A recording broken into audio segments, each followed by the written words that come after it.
নামুজায় শীতার্ত মানুষের মাঝে নুরুল ইসলাম সিদ্দিকী নাইদের উদ্যোগে শীতবস্ত্র বিতরণ করা হয়। এ সময় উপস্থিত ছিলেন নামুজা ইউনিয়নের সাবেক chairman S M Rasel Mamun, বিএনপির নেতা মোফাচ্ছেরুল ইসলাম শাকিল সহ বিভিন্ন শ্রেণী পেশার মানুষ। তো অত্র এলাকার 2 শতাধিকের ওপর মানুষের, অসহায় দরিদ্র শীতার্ত মানুষের মাঝে এই শীতবস্ত্র বিতরণ করা হয়।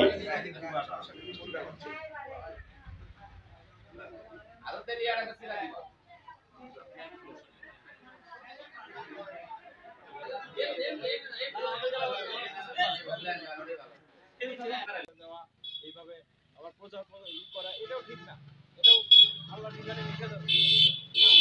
কারণ অনেকেই আছে প্রয়োজন, কিন্তু আসার মতো রাজনীতি নাই।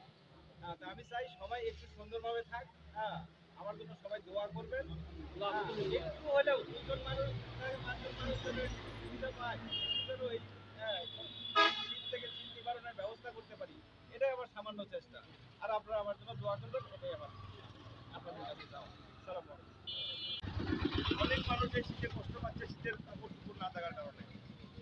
তো আমরা হয়তো সব লোককে দেওয়া সম্ভব না।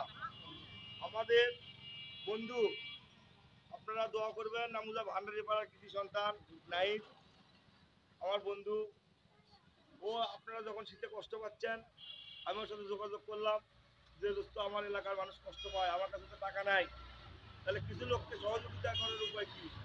তো আমাকে বলে যে দোস্ত, আমি তো ঢাকায় অনেক মানুষকে সহযোগিতা করি, ঢাকায় না করে আমি তোমার গরিব মানুষকে তুমি একত্রিত করো, আমি তার কিছু সহযোগিতা করবো। আজকে ওর উদ্যোগেই, শুধু আমার চেষ্টা আর ওর উদ্যোগেই আজকে আপনাদেরকে সামান্য কিছু কম্বল, সামান্য একটা করে কম্বল আপনাদের হাতে তুলে দেওয়া হবে।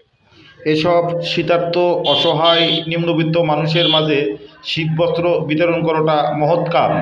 আনোয়ার হোসেন, নামুজা, বগুড়া থেকে।